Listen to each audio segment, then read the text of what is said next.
I know that you've all been prepared for this, but I thought I'd just remind you just the same. Can you handle that, Blondie? Game over, man. Game over. What the fuck are we gonna do now? What are we gonna do? It was pure evil.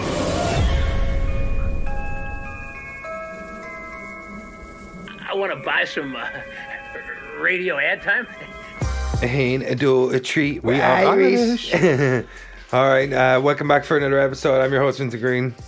I'm your host, Noel John Toohey. We got Karen Mack in the back, and this is Invasion of the Potty Snatchers. Let's get to it, motherfuckers. 1, 2, no one asked for you.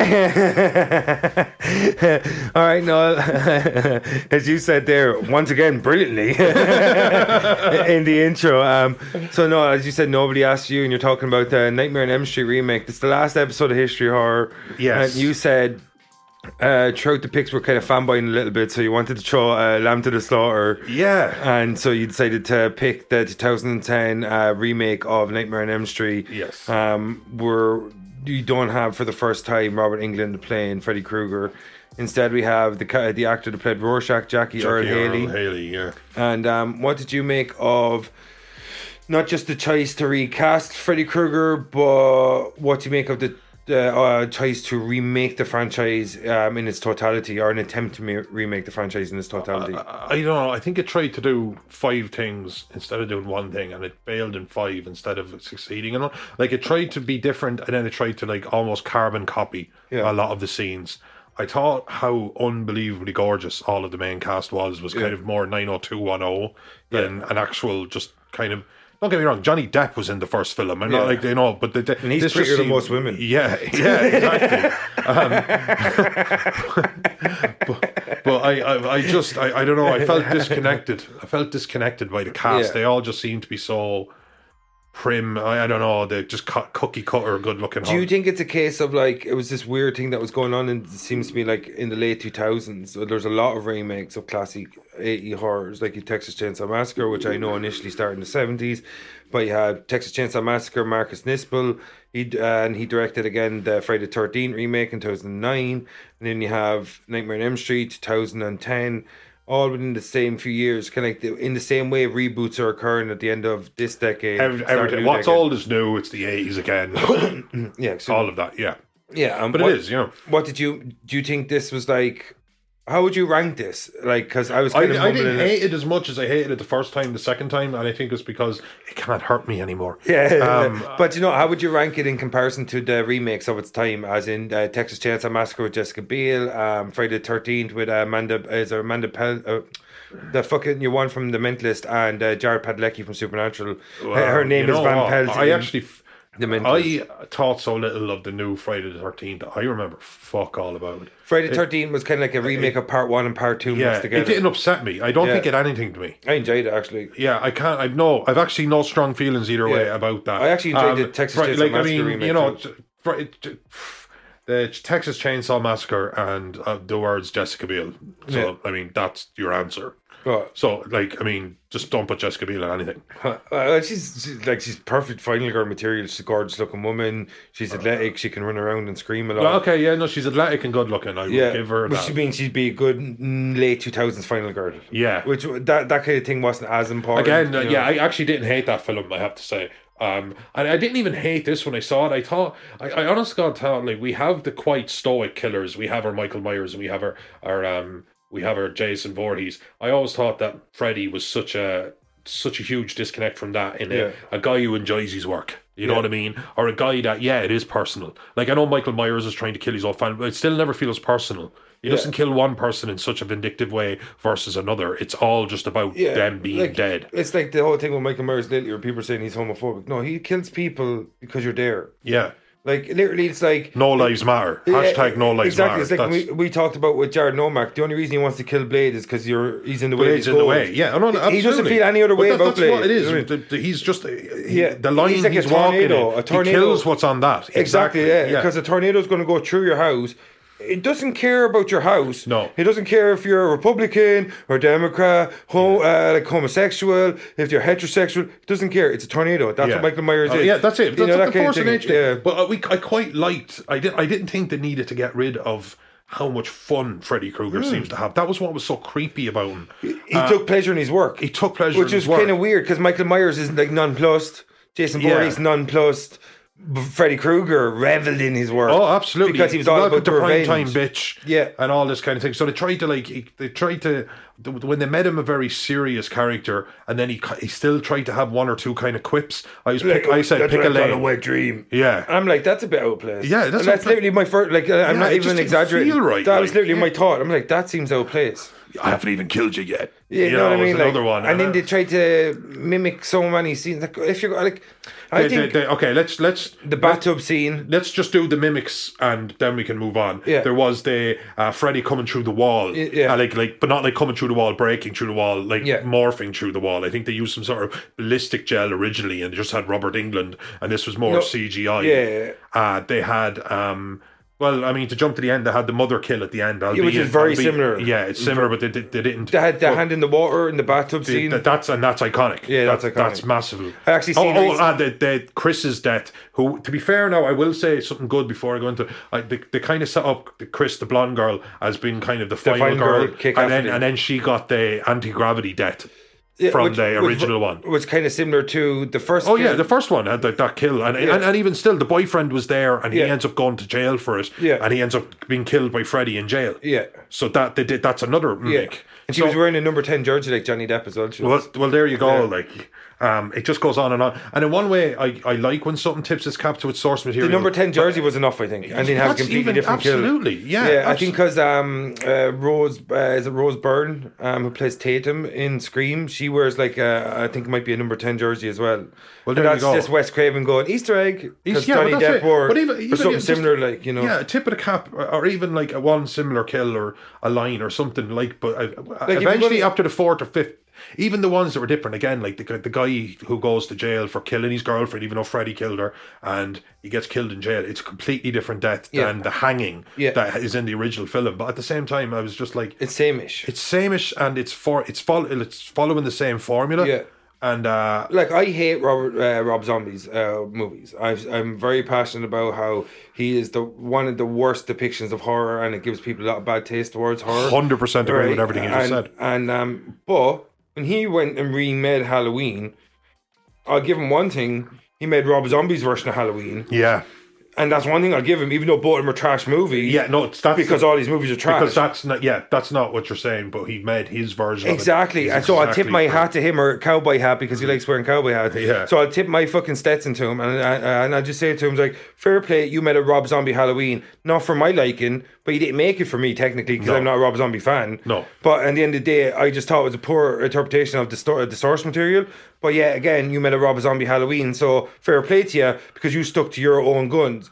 And like the way Marcus Nispel, when he looked at Texas Chainsaw Massacre, when he looked at Friday the 13th, he made his own version of both of those, and I actually quite enjoyed both of those films. And he didn't make it like a beat for beat remake with a little bit of things altered here and there. But that's what I think. I think his name is something Bear, that directed is Samuel Bear, and I just think that he was like, I'm going to change the tone of this. Whereas it's more serialistic, serial killeristic, you know, that kind of thing, where he's more like filled with malice instead of taking joy in his work. But yeah, he imitates so many of the elements from the first movie, like the original, directed by Wes Craven. I felt like he was taking the piss eventually. Yeah. I felt like it was taking the piss, and even the plan to take out Freddy was I can pull him out of the dream if you wake me. Yeah. So the guy sits beside the bed and he's ready to wake her. And he falls to sleep. Yeah. All of that, dude. All of that, man. I cared so little about Rooney Mara's Nancy that, like, literally it didn't dawn on me that she was Nancy till about 2/3 of the way through the movie. Really? Like, I heard someone go Nancy, and I'm like, oh yeah, this is actually a remake. She's playing Nancy. I care so little about what's going on right now. You know, that kind of way. No, like, you're absolutely right. Yeah, I checked out completely. Yeah, because like one thing, like the whole way through the first movie is that Nancy is the fucking spine of the movie. Yeah. She carries that movie throughout, like, you know what I mean? You said something that's very true. The fucking coward.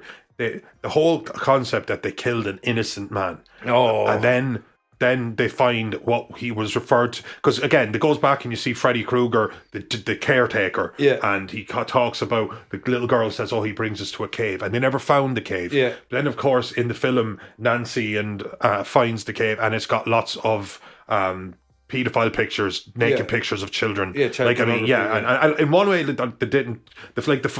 The first original films kind of like shied away from it because they wanted to make Freddy a slightly fun character, but we knew it was like that unspoken thing. Yeah. In one way, they didn't shy away from it because a paedophile is obviously still a more loaded word than child killer. Of course, like it is. You know what I mean? Like I mean, both things are horrific beyond measure, but you just can't say one thing. Yeah, just can't. Like when if I say said another. to you infanticide or paedophile would resonate, even though infanticide is It's a far is a far worse crime. Like you know what I mean? Like, and they're both, but it's like I think that Bill Maher once said he said there is metrics of even awful things. Yeah. And like but they didn't shy away. But I was thinking like what if he was an innocent man? Like Yeah. what if they turned him evil? Yeah. What if they created the monster? yeah, That was cool. I thought that would have been an interesting Groundskeeper Willie in The Simpsons. Yeah, the Groundskeeper Williams. Exactly. Yeah. But exactly like that actually. But I thought that was a really, really cool idea, and the chicken shit. It felt like the studio came in afterwards. To me, it felt like, I don't know, I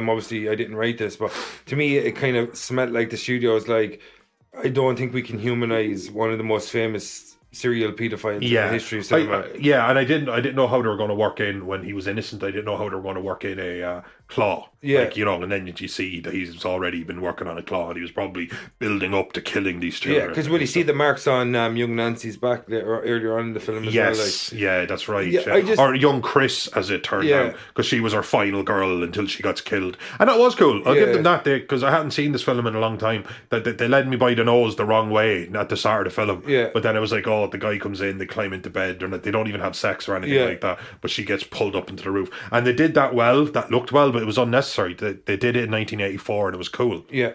Leave it alone. Yeah, I just think if you're going to remake a movie, actually remake it. Like, Yeah. I mean, not like remaster it, because that's what it's like. Do you ever see the remake of Psycho with starring Vince Vaughn? Yeah. It's pretty much a beat for beat movie, except to add in a masturbation scene for some reason. Like, so a load of wank. Yeah, literally. But like, I just think if you're going to remake a movie, just do your own, the completely different take on the movie. Actually, Psycho, what was the Bates Motel, the TV series? Yeah, I see the first season, incredible. Yeah, I've seen all of it, and it was really, really good. Oh, it's very good, yeah. It kind of follows the film. Like, I mean, eventually the mother doesn't make it, but it's Psycho. The mother doesn't.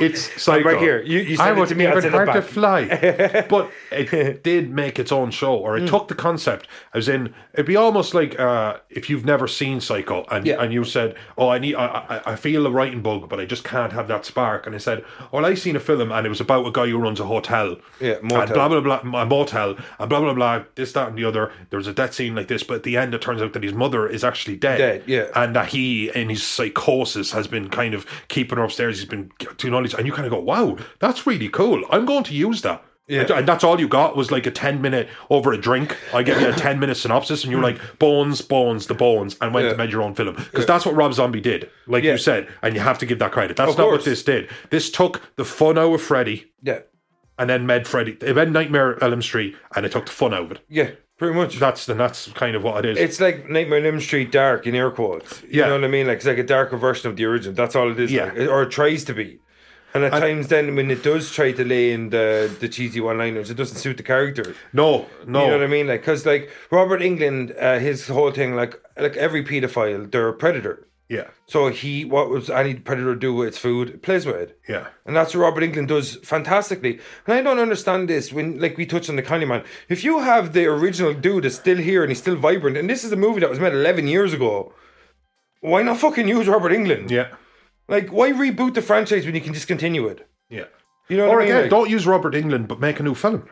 You have two good options in front of you. If you're going to remake, I don't know, man. I just think, like, when you have someone. But then again, there was no point to bringing Robert Englund back to make Nightmare on Elm Street, as in Nightmare on Elm Street 1984. Yeah, there was no point in having Robert Englund make that. You could bring Robert Englund back and just continue the mythos. Completely. Yeah, like, absolutely. But they did, like, but even now, there's no rules. Now you're allowed to make a Superman. And it can be like, oh, Superman Returns was actually Superman 3, so forget that. Now Halloween has a new timeline. Candyman has. You're allowed to, now you're allowed to go interquels, prequels, sequels, and then you're allowed to slot in Terminator. Completely eradicated 3 films, 4 films, Terminator 1, 2, and then like Salvation, Genesis. Am I missing one? Dark Fate.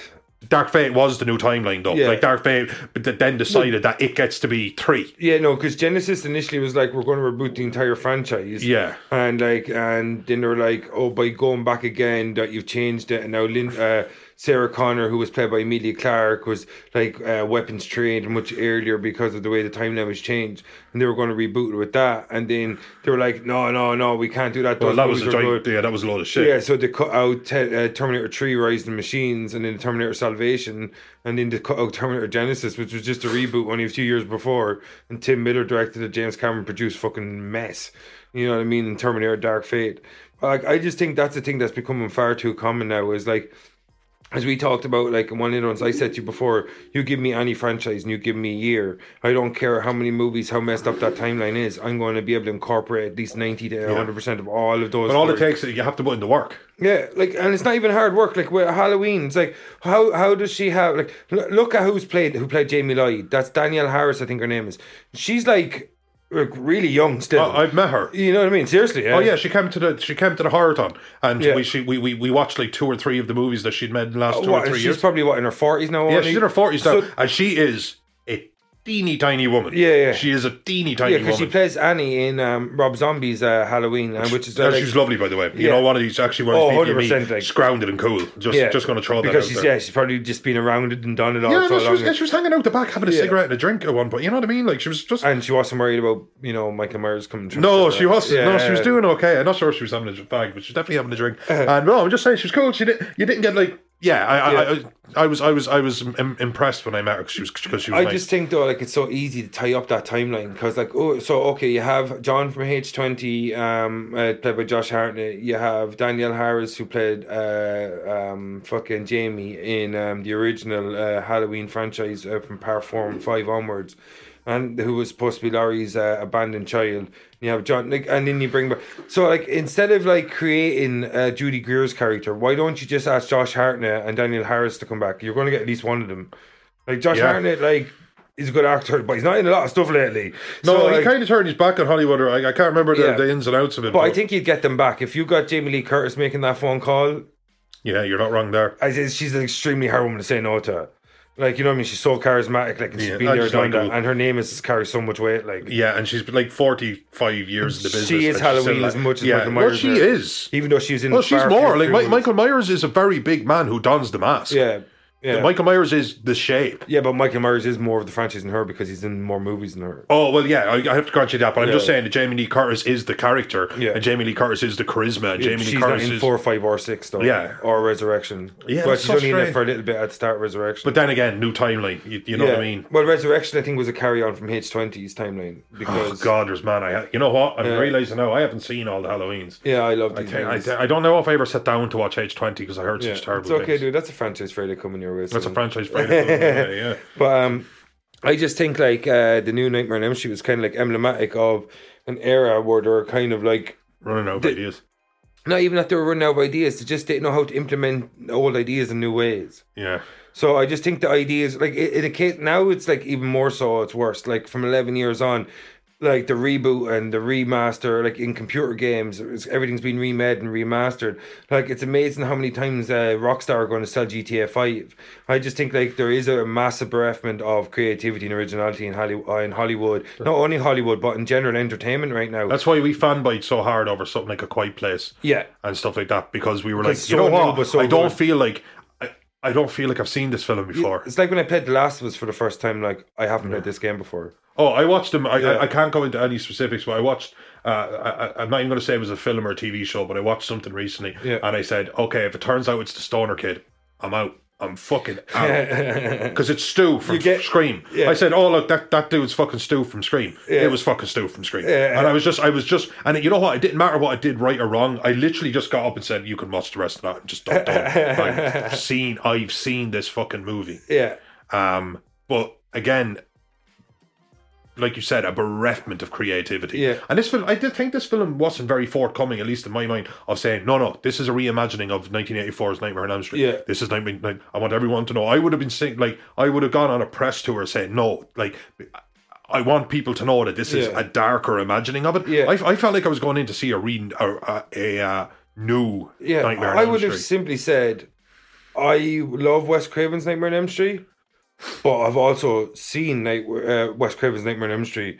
If you want Samuel Bayer to make a Nightmare on Elm Street, I want to make Samuel Bayer's Nightmare on Elm Street. I don't want to remake Wes Craven's because I'm not going to outdo Wes Craven. No. Because he's a master of Again, horror. it brings us You know what back I mean? to if you try and Like the emulate best, something, you're a poor man's version of it. Yeah, exactly. No matter how good you So are. you're better off making a brand new version of it. Yeah, the last episode we thought Slash is the best version of Slash. Yeah, exactly. And he always will be. Yeah. And Robert De Niro is the best version of Robert De Niro. And whatever you want to put it in, anyone who's good at what they do is the best version of that. Yeah. Or they're not worth their salt. Yeah, and if you try to make a poor or try to make an imitation of it, like you're going to lead yourself into direct comparisons. Yeah. And that's the main problem. Like with Nightmare on Elm Street from 2010, it made itself so similar to the first one. It immediately put itself in a case for direct comparisons. Yes. And that's the problem. Like, even though I know it went and it did the similar route of what Rob Zombie tried to do with Michael Myers, tried to humanize the character a bit more, tried to give us a bit more about his motivations, his backstory, which to me, I think the cleverest thing you can do in a film like this is just allude to their motivations. And by the way, like Michael Myers doesn't need a motivation. Never had one. Rob Zombie looked at Halloween and obviously didn't understand the source material. Yeah. And I think if you look at his looks, I just think if you look at Samuel Bayer, well, I'm not sure if he didn't understand the source material. I just think he clung to the source material a bit too much. Just look at Jason Voorhees. He has like a clunky motivation. Yeah. You know what I mean? Like they let him drown the mother. Now the mother is dead. Now he's killing people. Yeah, now he's alive somehow. And it's like 40 years later, and he's still like the kids. Yeah, so he went to the either future. killed the kids or they're now it's his grandkids. They're killing. You know what I mean? Like it loses it, but the thing is, you don't need it sometimes. Yeah, not for characters that are just like you say, forces of nature. Just that's why sometimes it kind of behooves you to go back to the start, because like if a character goes so far away from its original iteration, like how old is that fucking dude now? You know, that kind of way. Like how old is a Jason Voorhees in 2009? Yeah, I don't know. That's why you have to make a reboot. He was a kid you know that died 20 years ago. 1953 he died or something like that. That sounds right. Or 1960. That could be it, yeah. 1957. Pamela Voorhees was an older woman. And Yeah. and he was a young child. Yeah. So she had him like 20, 30 years Yeah, before I think this he film died- that we're watching that's in the late 70s or whatever. Yeah, exactly. Like, yeah, it's set. Like I think it was set 23 years or 13 years later from There you go, from the yeah. original incident or some shit. Sorry, to circle back around to what we were talking about. I actually think the victim, if there is a victim of this, was Jackie Earl Haley. Because I think he was just off the back of Rorschach. He's an aim house carrying a lot of weight. Yeah. And he wasn't the action hero Sylvester Stallone type or anything like that. He was just like a cool actor. And I think had this film been better, this would have been something that would have kept him up there. Yeah. You could have had 2 or 3. He could have been a horror icon, but he isn't. Yeah. He was in the bad Nightmare on Elm Street. Yeah, and I just think he wasn't what was wrong with the film. He worked with the script he was given, and he did the best job. He wasn't what was wrong. I think though, like if you're gonna veer away from the funny Freddy, that maybe you should just make him a completely rageful Freddy. Like, you know what I mean? Like make him spiteful in his actions. Yes. Like so he's taking joy in a different way. That's not bad. You know what I mean? Just so like have him take joy in a different way. Like if you can, then you avoid those comparisons. If he's not a jokey Freddy, then make him be a spiteful, rageful Freddy, where he's like taking joy in like maybe peeling the skin off people, and then instead of making the kills really extravagant, like we tend to have with Freddy's kills, maybe have more up close and personal, like a serial killer type, like torture, like old fashioned torture. Yeah, like exactly. Freddy Krueger's was convoluted. Like nail you to the wall or something. Yeah, and exactly. then peel your skin off. Like Freddy, I think he had little girls with the skip ropes. And Yeah. that kind of slowly, but no, just have somebody who's literally just like an old-fashioned torturer who's actually able to control the universe. Yeah, exactly. Like, you know, absolutely master of his domain. Yeah, that like, would have been cool. And these are very simple ideas. We're not reinventing horror here. This is something that everyone that went to the film has been saying. Yeah, instead of having like a big scene where he goes like, "Oh, that's what I call a wet dream," and you just have pools and pools and pools of blood. Yeah. Instead of that, like take away the comic jokey nature if you want to go that way, and then have the kills really up close and personal. Yeah. Like, and then do really good close up shots and shows the gore, and like kind of like in the sense that you can kind of what's the word I'm looking for? Exposed us to the gore in the same way that the character has been exposed to the punishment. Make or it something. visceral. Yeah, Make it exactly. Like, visceral. you know what I mean? Yeah. No, that would be cool, and that would be Completely different. Honestly, that would have been tweaks. Yeah, exactly. Consider like Freddy Krueger only in the end only spends about 20 minutes plus on screen because it's all like stay awake or what's our parents keeping from us, and you know, and sometimes he shows up, but he shows up in a flash. Yeah, like there's a scene where they're driving down the road and Kruger's on the road and your man panics and drives off the road. Now we don't see Kruger again for X amount of minutes. So yeah, it would have been just tweaks if somebody said, you know what, actually for these kills, like for example the first kill, the absolutely unnecessarily beautiful man that was in the diner at the start, Dean, and he said, I think he was necessarily beautiful. oh well, okay, well there, see we don't always agree here. Yeah, but that's okay. I bet you he smells like liniment time. Oh, you just I'm not even sure what liniment but you know, he's time that kind of good looking dude who kind of looks better disheveled. Yeah. He just had like his hair is supposed to be disheveled, but it's clearly gelled carefully to look disheveled. And he's like, it's not that I can't sleep, it's that I don't want to sleep. And he's just like, God, you're making me question things here, Dean. Yeah. But his death was Kruger grabbed the knife, and from Chris's perspective, when she comes back, he spills coffee on her by accident, and she goes to clean herself up, and she comes back, and he's holding a knife, and then he just stabs himself, but not just that, he goes across, and he slits his own throat open. That's horrible. Yeah, he actually killed himself in the way that a hook should have actually been used in the Candyman movie. Doing what hooks do. As opposed to it's a hooking weapon.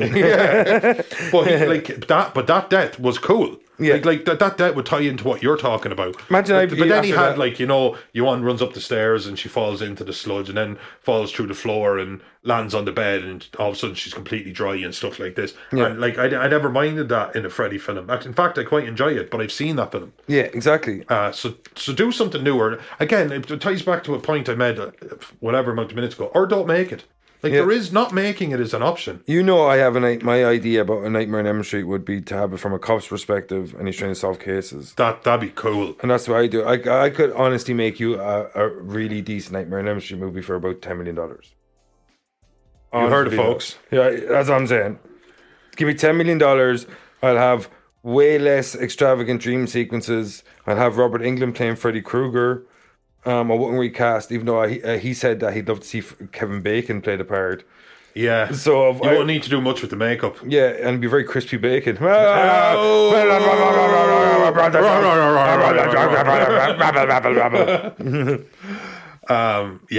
wouldn't mind.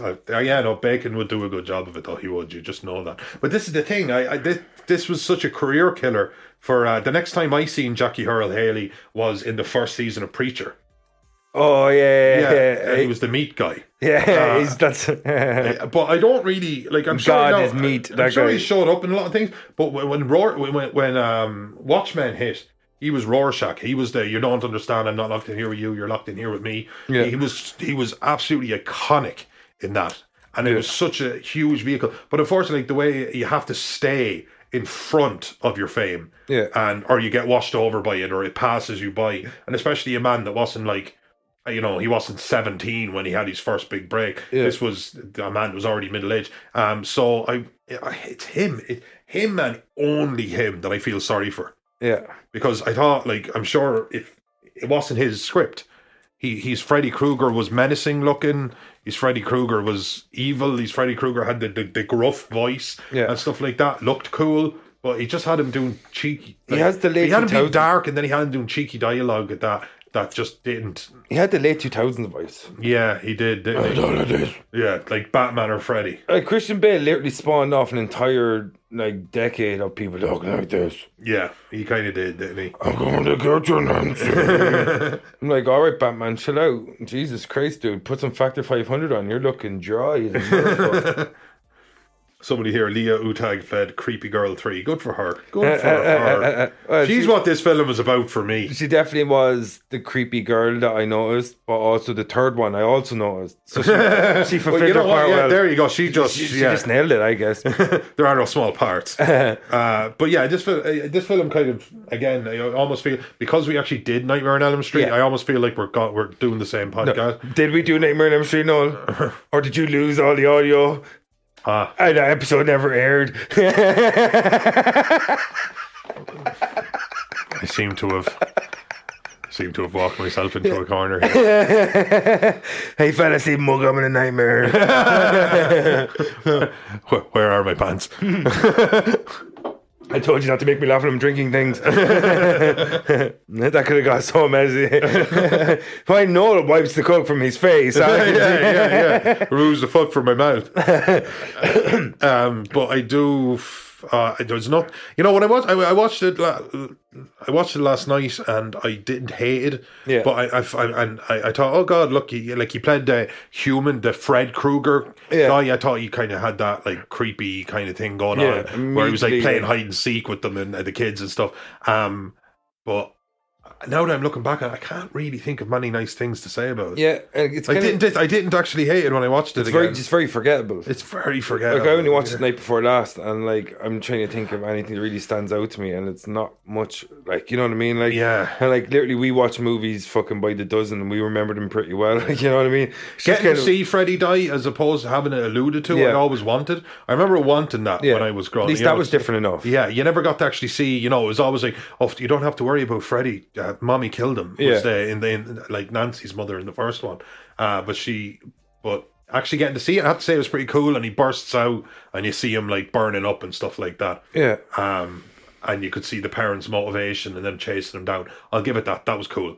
But again, I'm cherry picking stuff for the sake of not being overwhelmingly negative, and that's not enough to make a film even passable. Yeah, so what I'll do is we'll fuck off to the break, and then when we come back, we'll compare Robert Englund's portrayal compared to Jackie Earl Haley's, and then I want to talk a little bit more about the other remakes, and I want to kind of give me an idea of where you'd rank this remake in comparison to Texas Chainsaw Massacre and Friday the 13th, and maybe even Rob Zombie's Halloween, because that came out in 2007. Like, why not? Because they're like the four titans. Yeah, pretty much. Yeah, they've all had remakes in the last 10 years or so. Well, within about a 5-year period there. There was all remakes. So right now we go out to break, and then we come back and we'll talk some remake Let's talk some remakes. Remake words. Okay. All right, folks, this is Invasion of Potty Snatchers, and we'll see you after the break. Now, a word from our sponsors. Whoa. Happy,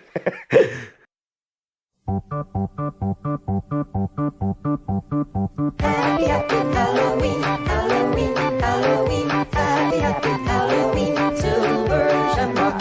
Happy, happy Halloween, Halloween, Halloween, happy, happy Halloween, silver shamrock. It's almost time, kids. The clock is ticking. Be in front of your TV sets for the Horathon. And remember the big giveaway at 9. Don't miss it. And don't forget to wear your masks. The clock is ticking. It's almost time. Happy, happy Halloween, Halloween, Halloween, happy, happy Halloween, silver shamrock. Happy, happy Halloween, Halloween, Halloween, happy, happy Halloween, silver shamrock. Welcome back from the break. This is Invasion of Potty Snatchers. All right, no, so we're talking Nightmare on Elm Street remake, and before we went to the break, I was saying to you that I want to talk a little bit more about the two different Freddy Kruegers. We only have two to compare: Robert Englund, the legend, and Jackie Earl Haley. It's kind of like that old meme. This is what I ordered from Amazon. This is from Wish. That kind of thing. Like, but like, I want to compare those two, and then I'm going to do. I want you to. We'll compare this Nightmare on Elm Street. We compare this remake with the other remakes that happened in the second half of that, the late 2000s.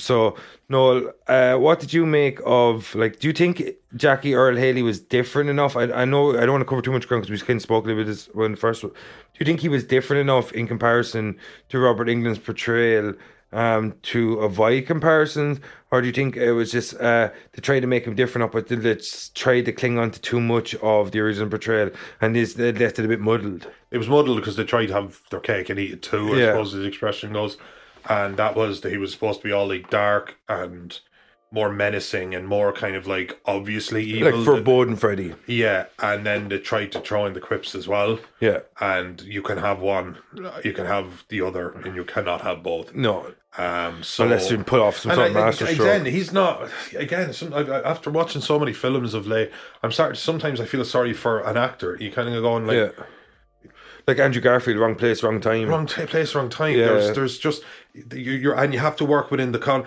confines of what you are given. It's not like he gets to decide that, like, this is your job. Say these words. Yeah.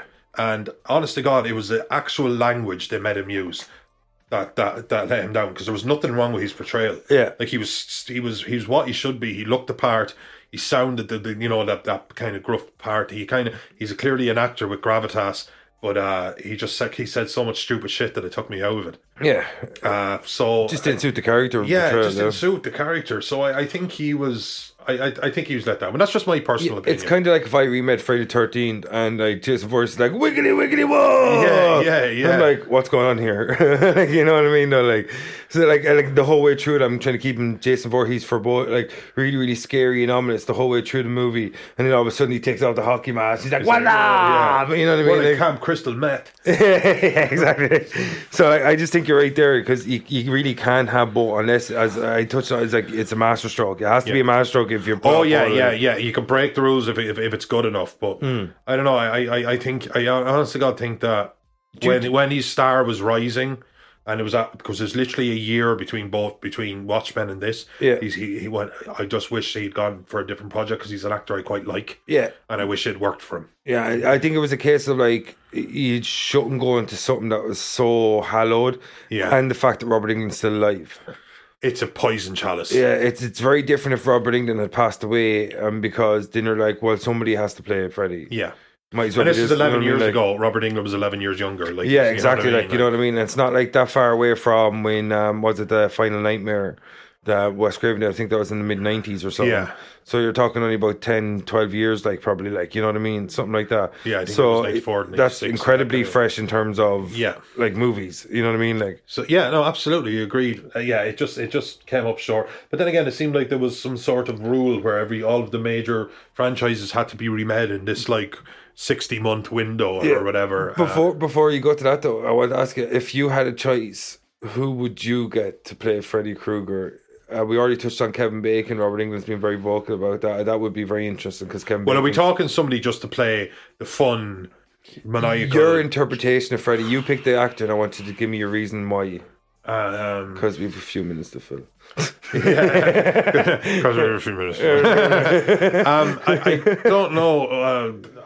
God, the actor's name escaped. Who's playing Venom now? Tom Hardy. Tom Hardy. I think he can do. Almost, he's such a competent actor who takes his job so seriously. I think he's such a good character actor, especially if you've seen Bronson and stuff. Yeah, that I'd love to just give it to him and see. Like I say, I don't know, dude. Put on a claw, show up to the studio tomorrow. I want to see what you come up with, because he's just one of those guys. You know, like Johnny Depp and stuff is also such a great character actor as well. Johnny Depp would be a fascinating one. Yeah, especially it'd be a cool callback. With him. Cool callback. Yeah, somebody who it was. Like that film said, and introducing Johnny Depp at the start, you know what I mean? That was his first film. So that would be cool. Honest to God, I think it's more about, after seeing that, I think it's more about approach than anything for me. Get a competent actor, and it's all about approach. But you need somebody who can chew up the scenery a little bit. I'd like to see, I'm going to have to check his name in a sec. It's the other Skarsgård, the guy who plays Floki in Vikings. Okay. There, just check him up on your phone there, but so you can see what he looks like. But he's Bill Skarsgård's brother. He's played by Gustav Skarsgård. I think he'd be a cool Freddy Krueger. He played Floki. He's kind of real mischievous, and he's kind of real deceptive in Vikings. I think he'd be kind of cool, and as well be a nice nod, because Bill Skarsgård played Pennywise. But I'd like him, and I'd play. I think my Freddy would be a bit more manipulative.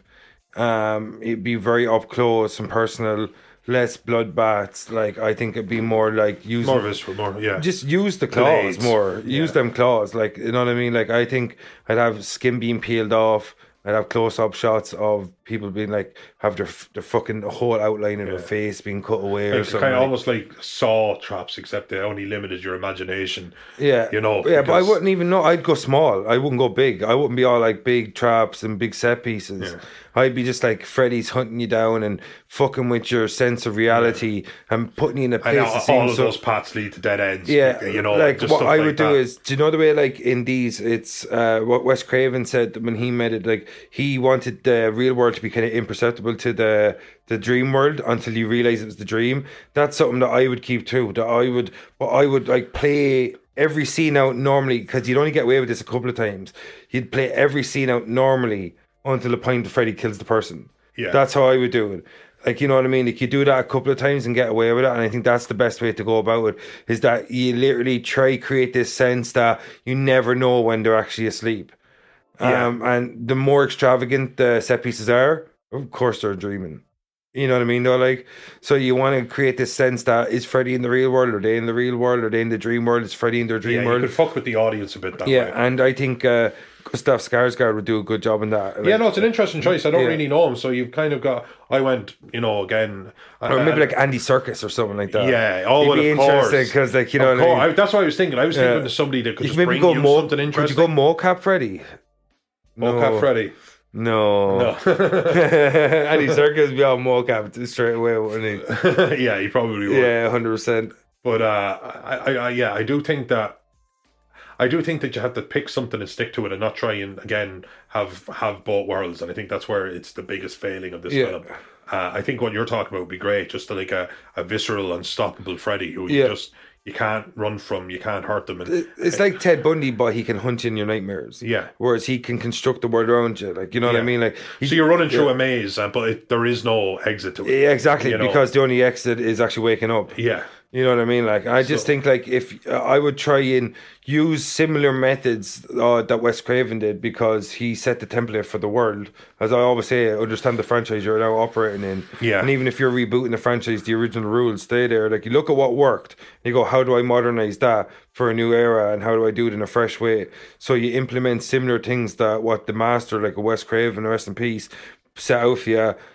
You put the dream world and the real world to be imperceptible from the two, and then you kind of layer it in on top of that, and you make it more and more and more kind of like, you know, dark or visceral as you go along. But I think, like, if you can kind of stay away from these big set pieces, and then when Freddy actually does kill, it's more of a kind of a gradual thing. It's more of a sneaky up on you thing, because like as soon as you think the real, like, you can get away with a lot of fake scare, real scare by, it's the real world, it's just her mother. And then all of a sudden turns around, and then maybe fucking Freddy peels off the mother's face and it's actually him underneath or some shit like that, where you can really have it sneaking up on you, where you make it seem so real that by the time you understand that it's not, it's too late. Yeah. You know what I mean? That's the thing. If you wanted to take the fun kind of Freddy side out of it, I think you could do it, but you'd have to commit to it. Yeah, 100%. Like, you have to go super dark. Yeah, you have to go super because dark. that character can operate as a very dark character. Oh, absolutely. He's a paedophile. He's a burn victim, so he's horribly disfigured. So he can play on that fears too, of like this guy that looks like he's after coming out like hell. Yeah, you know what I mean? Like, because like his skin is like peeled away and it's all burned, and he's horribly disfigured, and he has this massive claw, so he looks like nearly like a demon from hell. And he's on, and like, even though he got with no less than what he deserved, he's still on this vengeance mission. Yeah, exactly. You know, he's aggrieved, and he's exactly, because even like if what you did is so wrong and someone commits an act against you, you still feel wronged by that act. Absolutely. Especially if you're someone like him, especially if you're a complete and total psychopath. So absolutely, you could have played with that, and I think this film actually killed Freddy. Yeah, you know, where so many have failed. They did that a lot around that time. It's like Friday the 13th, they killed Jason Voorhees as well in the remake. Yeah, like, Jesus, they did. Well, I remember. I watched that film. I can only kind of remember one of the first kills in it. I remember just feeling like, it's just a film. Yeah, I didn't feel any strong way about it at all. It was definitely unseasoned potato of a film. Yeah, so like, who would you say you get to play Freddy? Oh, well, you know, you kind of made me think about it a bit more now, to be fair. Like, somebody who would just have that kind of like, Shannon, what's his fucking name? He was in Superman, and he played Zod. Oh, Michael Shannon. That'd be interesting, because he's got such a square head. But such a, he's an amazing actor. Such a strong, heavy presence. Yeah, that he could have. You know what? Fuck it. I've been asked for a name, and I'm gonna just go here and say Michael Shannon. Yeah, I go because I like your idea. I just like go into the more maniacal, like just dark, just unrelenting in the dark approach. Literally like play with the food in a completely different way. Oh yeah, absolutely. You know what I mean? Like, and that's what I like about you could have him have off pretty much fuck all dialogue. You know what I mean? Like, someone like that actually has so much Just his screen presence. presence. Yeah. He could do a lot with very Be little. in the shadows, and Yeah. all he sees the silhouette, like in that original movie. where Yeah, he or walks even out. just the sparks. Yeah, of a exactly. cloud Yeah. and rub And then when you along, turn yeah. around, you're awake again. And he's Yeah, gone. absolutely. And No, I you love can play that. with I love that. No, I go like like again. You were talking with somebody one of the Scars guards that said like obviously he has a presence that just made such an impact on you. as Of well. course, like I've seen all the Vikings except for the end of the last season. So like I've seen Floki, his portrayal of Floki for a long time. Is he the main guy with the? No. That was Travis Fimmel. All right, fair enough. He played Ragnar Lothbrok. Great fucking show. But yeah, I think he'd be a very interesting pick. And you know, Stellan Skarsgård's semen is the spice. So like all his sons are amazing actors. It's fucking really weird the amount of like actors he has for children. It's like Jesus Christ, dude. Like what the fuck? Do you like just give them acting classes while they're in the womb?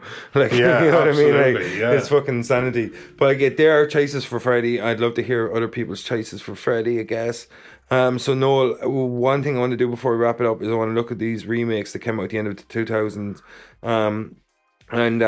We talked a little bit earlier about the Texas Chainsaw Massacre one. Marcus Nispel also directed the Friday the 13th remake. We had the Rob Zombie did Halloween 1 and Halloween 2. And then we had Nightmare on Elm Street. So where do you think it ranks? What do you think of all of those remakes? Because as I said a few minutes ago, a few minutes to fill. Very few minutes to fill. We need to have a code for that. Yeah, I just gave him a code, dude. We got a few minutes to fill. I was never really blown away by any of them. I Yeah. really wasn't. They seemed like they were trying to. It's easy money.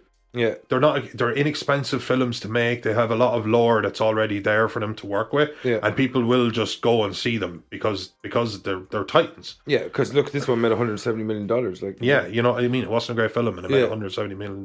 because we said it doesn't make a good film to get big box office. No. Because people have to go to see they hate it. Like, Yeah, you go see and hate, and I went to see it. I loved it. You went to see We Hated, and our tickets cost the same price. yeah, exactly. Yeah, So yeah, I do.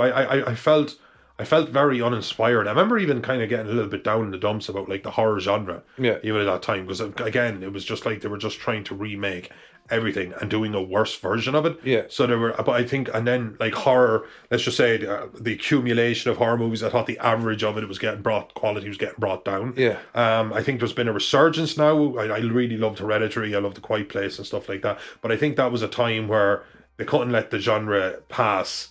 the legends of the genre. Yeah, the legends of the genre pass, or after a certain amount of years, you have to keep it in the culture. Could be a rights issue as well. Yeah, but Wouldn't be surprised. again, that's the thing. They have Yeah. to keep it in and they have to keep it alive. And now we can say, like, you know, bad warts and all. The last Freddy film was 10 years ago.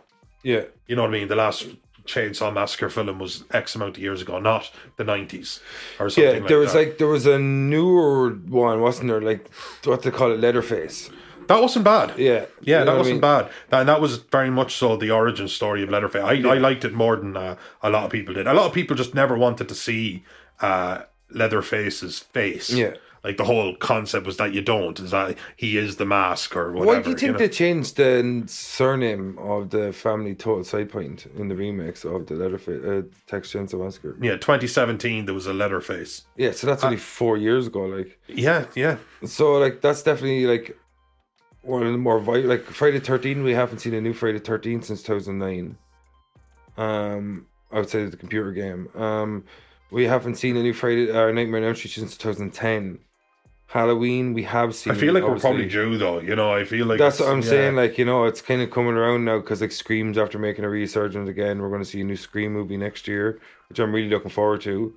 Because like fucking Scream's awesome. Like even though like Scream's such an odd franchise because like just when you always think it's done, it just comes back again. Like, you know what I mean? Like it's like even between part 4 and part 5, we had the Scream TV series which ran for 2 seasons as well. Like, you know, so just one of those things that kind of lingers in the consciousness, doesn't it? Like, you know, Scream since it came out. Like, but in terms of the remakes, how would you rank them? Like in terms of quality? If I was to rank them against each other, Against the contemporaries, like of the major ones we just spoke about. they come up short. Yeah, like no, I mean not against their originals. I mean against, like we spoke about Rob Zombie's H1, H2. Well, I think what you said probably puts him as an outlier for me because it's an undeniable kind of At least he put his stamp on it. At least what you stop. It was a terrible. There's no argument It against was a that. terrible, shitty stamp that had his wife's face because he cast his wife and everything. Yeah. The only reason he creates a character in part 2 is to put his wife back in it again. Yeah. She must be amazing in bed or something because he puts her in everything. like the Munsters. Guess what? Who's playing the mother? His wife.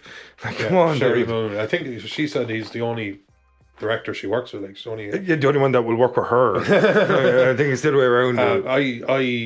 I will give him that. When especially when the bar was quite low. Yeah. I didn't like the Texas Chainsaw Massacre, and You didn't like that remake, no? I didn't love it. It didn't anything for me. It felt unnecessary. This is what I felt with all these films. I was like, why now? What? Like, what is that giving us? Yeah. That we didn't have. I actually really enjoyed the Texas Chainsaw Massacre remake. I think Really? it's really, really gritty, gory. I know everyone's really good looking in it. Like, that's the way that always It's is. kind of annoying, like the unrealistic kind of expectation Yeah. of just how gorgeous everybody is. Like, Yeah, but the you know. gore in that movie is really good, and Leatherface is terrifying in the remake of Texas Chainsaw Massacre. What So year it's- was that?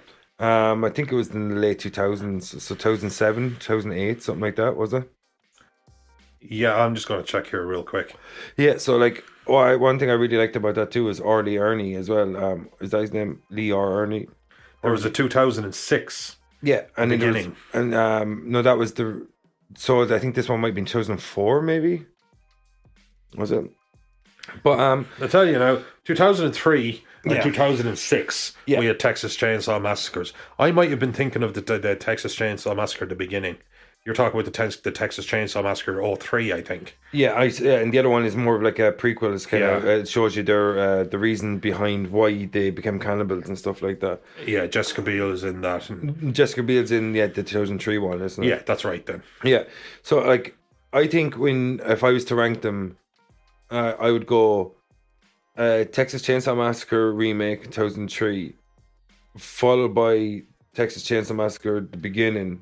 When was that? 2006 is Yeah. that what I said? Then I would go Friday the 13th remake. Then I'd go Nightmare on Elm Street remake, and then Rob Zombie Can Suck a Bag of Dicks. I think Texas Chainsaw 3D was 2013. Did you know about this? Did you know about this? Did you hear about this? Have you heard about this? But how would you rank them? Would you go like what would you be? What do you think was the best remake of all those list of remakes that I just got with you? Again, bar is quite low for me, so no, I think Rob Zombie's film is still fucking terrible though. It's just so bad. It's just so bad. He just missed the point. So I think it was much. like Friday the 13th because it was just something to watch, and I was like, yeah, it's like it was a couple of deaths, all and it that felt kind of like stuff. a Friday the 13th It felt movie. like a Friday the 13th movie. It didn't have any major impact on me, Yeah. but I never felt aggrieved by it, and I never bitched and moaned about it. I think everything else kind of, I had some sort of negative connotation with, but with Friday the 13th, it was just like another Friday the 13th film. Yeah. It did not spark joy, but certainly didn't. Nice boobs in it too. Yeah, well, there you go, and that's like That's the barometer, the boobarometer. yeah, that's like 2 out of 5 stars right off the bat, just for that, They were definitely better than 205 star titties, man. Oh. But no, one thing I liked about the Texas Chainsaw Massacre remakes, or that was something completely different. Like it, and as I said to you, like Leatherface was so menacing. But not only he was menacing. Is it R.D. Ernie, or is it Lee R. Ermey? Ernie. In what? Ermey. Is that the guy in Texas Chainsaw Massacre 2003? Oh, I'll just check that for you. But no, like I just liked the way it was menacing, even though the cast was R. Lee Ermey was Sheriff Height. yeah, and he was like outside of Leatherface, he was terrifying, and then like they captured a lot of the similarities from the first one, but like they added in the right areas, and they added more menacing characters outside of Leatherface because he's a character that doesn't speak. So if you've got a character that doesn't speak, you need to have another character that's like inflicting terror in a different way. And because they thought he was a cop and they had to go along with everything. And the fact as well is I like the way they kind of set the movie in the 70s as well, which helped you kind of recapture some of that similar tone with the first one. Yeah. While it's also not being the same because they went much darker, I think, in a lot of ways, even though the first one's obviously a lot much more raw because Toby Hooper was making it on a much smaller budget. Like as he said, like they were just a bunch of kids in Texas, like sweltering in the heat, like, you know what I mean? Yeah. And rest in peace to him too. And like I just think that like he made a very specific style of movie, and it's obviously legendary. But the sequels that are so weak that it took away from the first one in a lot of ways. That when you look at the remakes, even though a lot of people don't like them because, you know, the Abercrombiness of them, like, you know, good looking people and stuff. But if you take away how good looking they are, or whatever, and you look at the way the fear is implemented in that movie, that like you have a cop and he's like making you fucking clear this woman's brains out because she shot herself in the head and shit like that, like, and then you have the way they terrorize you, like, and the way they separate and divide the group in it and terrorize them completely different ways. And you got the guy in the meat hook who has his leg cut off. And I just think Oh fuck, I do remember that. yeah, you know what I mean? He tries to lift himself off the meat hook and he falls back down on it. And screams of him. Like, yeah, exactly. Like, you know, I just think like the way I remember he gets his legs cut off before that with the chainsaw and stuff. I just think the way they implemented the gore, also trying to recapture the not the tone of the first movie, but the tone of the era, 1970s, how much more easy it is to become isolated without cell phones, without internet, and like in the back arse of nowhere, you're just a couple of kids, you have some weed on you that you brought back from Mexico, and then you come across this fucking cop, and he finds the drugs, this girl just after killing herself, and it just like escalates, and the way they escalate that, and it's just like really, really, really, really tense. At least, look, I haven't watched the film in years, but at least when you're talking about there, it sounds like you have a film. Yeah, exactly. You know what I mean? You have a film on your and it's so different than the first Texas Chainsaw one. Massacre always had like treating people like livestock, like the real brutality. Yeah, of it. exactly. I always thought it did that really well. I always thought that was its kind of angle, its niche. Yeah. It was like And that's what the remake. deeply impersonal, dehumanizing. Exactly, because you're just food. Yeah, just food. Deeply depersonal. And that's what I liked about the remake, that it captured that similar kind of message or tone from the original without ever trying to copy it. Yeah. Because it's impossible to copy a movie that was made in the mid-70s for very little. That rawness, that uniqueness that I was always going to maintain because of the era it was made and the way it was made. Making me think about going home and I'm watching this. Yeah, no, definitely like that, and the follow up, the beginning. That's more of a prequel. That they're definitely worth watching because the gore is very intense. I know everyone's good looking, whatever. It sounds like you you said, like somebody. It sounds like they tried to put their stamp on it a bit, at least. You know. Yeah, that's what I like about it. That's why to me they're the top two because not only. Where does the film we're here to talk about right now rank amongst them? Then? Oh, I think it's at the bottom because it didn't know what it was trying to do. That's the thing. You know what I mean? Like I think, well, like Rob Zombie, I could say like I say Rob Zombie suck a bag dicks, whatever. I don't like his movies or whatever. But like if I were to really, really rank them properly, I would say it would be the two Texas Chainsaw Massacre remakes, Friday the 13th, and then maybe Rob Zombie's first Halloween, then A Nightmare on Elm Street, and then Halloween 2 because that movie's atrocious. But like I just think that Rob Zombie, the reason I'd rate it higher than this movie is because he tried something different. Even though he failed miserably, and it's a white trash Halloween. But you know, like the expression is part to try and fail. Exactly, you know. Like I mean, I think that's just this in a very literal sense. One thing I like about Rob Zombie is that he's unapologetically Rob Zombie. Yes. And all his movies are unapologetically Rob Zombie movies. And I watched Salem and I don't think I'll ever recover. Yeah, I didn't watch Salem. I actually just turned it off. I just turned it off. Yeah, no, I never do that. Especially when I'm an hour in. I'm like, you know what? I hate this, but I'm an hour in. I'm just like that. Cut your losses. But this was...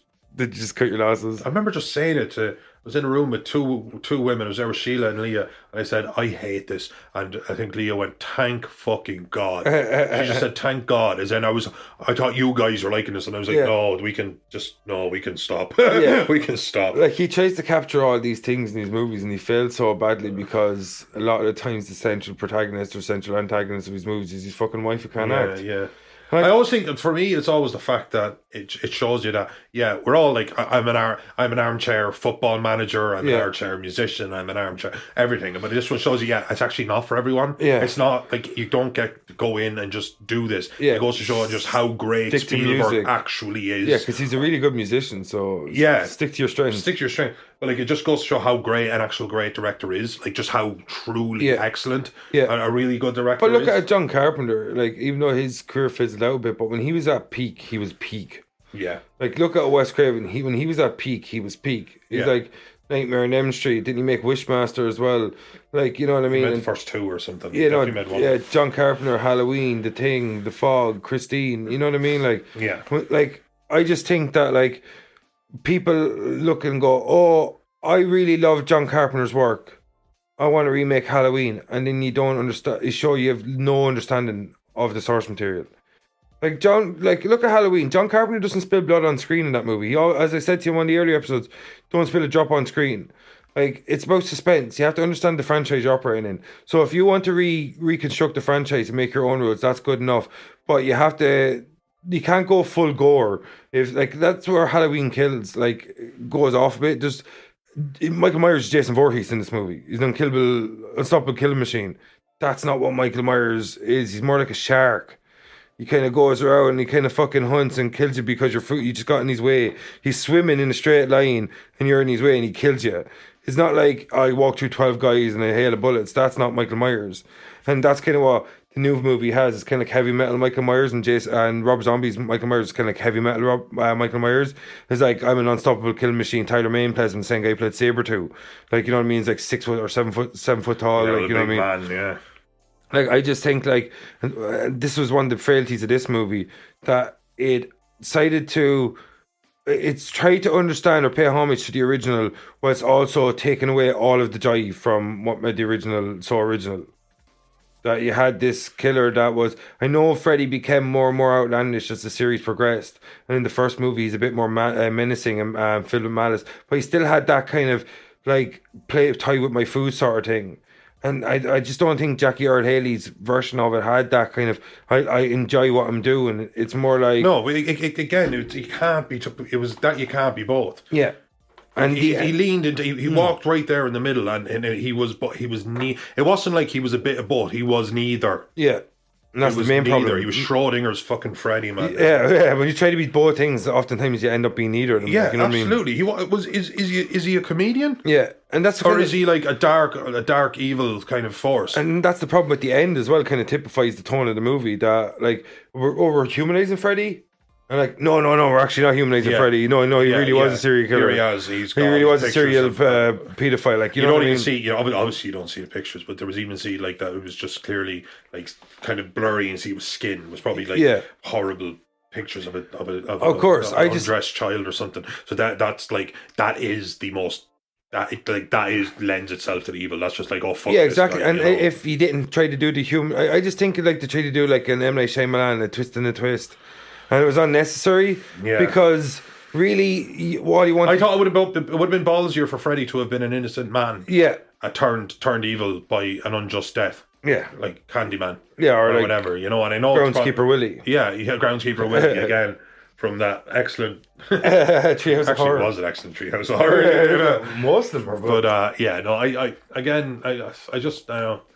think Earl Haley is the victim in all this, and everybody else was just a bunch of pretty fucking young actors who just had a job and did it, sort of. Yeah. I felt nothing. Yeah. I kind of wanted them all to die, actually.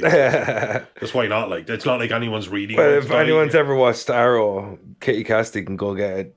Yeah. Fucking Laura Lance, one of the most annoying characters. Is she the ever. One who's the computer whiz girlfriend? No, that's something Frost. No, that's Flash. No. Flash, yeah. I stopped watching though. I never really got into Arrow. I watched the first thing too. I was like, Flash. I was like, oh wow, another speedster. What a twist. Yeah, it's like, oh, I'm Barry Allen, the fastest man alive. Wait till episode 2. Yeah, of every season. Yeah, exactly. Yeah. But so when it comes down to Nightmare on Elm Street remake, I just think it was an unnecessary. Not even that it was an unnecessary movie, but I just think that it was unnecessary the way they made it, because we've already seen this movie done, but way better. Yeah. And if it's like we talked about with Psycho, just darker hues. Yeah, exactly. You know? Like, you know what I mean? It's a super dark movie. Like, the lighting is terrible at times in this movie. But like, I just think like, if you're going to remake it, do a Rob Zombie. Fucking remake it the way you want to remake it, but make a good movie unlike Rob Zombie. And like, I just think try put your own stamp on it. And as I said, like, Rob Zombie is unapologetically Rob Zombie. Like, so try do that. Like, if you're Samuel Bear, it's interesting. I wonder why he got the job, because I've never heard of him.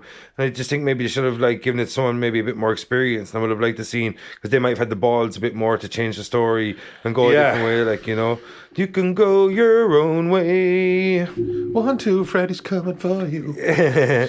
But I think that's just the problem. Like, he tried to pay homage to the original, but at the same time changing it, and at the same time he didn't manage to pull off either act. No, and it just it really is it had no identity. Yeah, it's just a completely forgettable movie. It's a completely forgettable movie. And that's the thing about it. Like, you can say what you want about the Texas Chainsaw Massacre remake, and say what you want about the Friday the 13th remake. They're not forgettable. You can say what you want about Rob Zombies. They're not forgettable.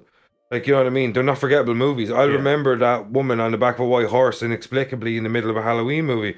And I'll be like saying for the rest of my life, why the fuck did he do that? Yeah. Like, who thought that was good? And how did that get greenlit? Did you not have an editor? What the fuck? How, like, was everybody on cocaine making this movie? Like, seriously, like, what the fuck? But I just think that's the problem with this movie. It's just completely forgettable. Yeah. And which is kind of crazy when you look at the franchise it belongs to, because all of the Nightmare on Elm Street films, whether they be good, bad, or indifferent, are definitely not fucking forgettable. No. You know what I mean? You can accuse them of a lot, yeah, but you can't accuse them of that. yeah, exactly. And I just think that's where this one failed in comparison to all the other remakes, that it just didn't make any kind of impression on me one way or the other. You know? Yeah, I am unfazed. Yes, I am completely nonplussed. But yeah, do you want to get the fuck out of Yeah, here? let's get the fuck out of here. All right, folks. I'm your host, Vince Green. I'm your host, Noel Duntui. That was Invasion Potty Snatchers. We got Karen Mack in the back, and we'll be back tomorrow with the new Halloween fucking rebooted timeline and David Gordon Green sequels to the 1978 classic. See you next time, motherfuckers. Peace. Bye. Bye.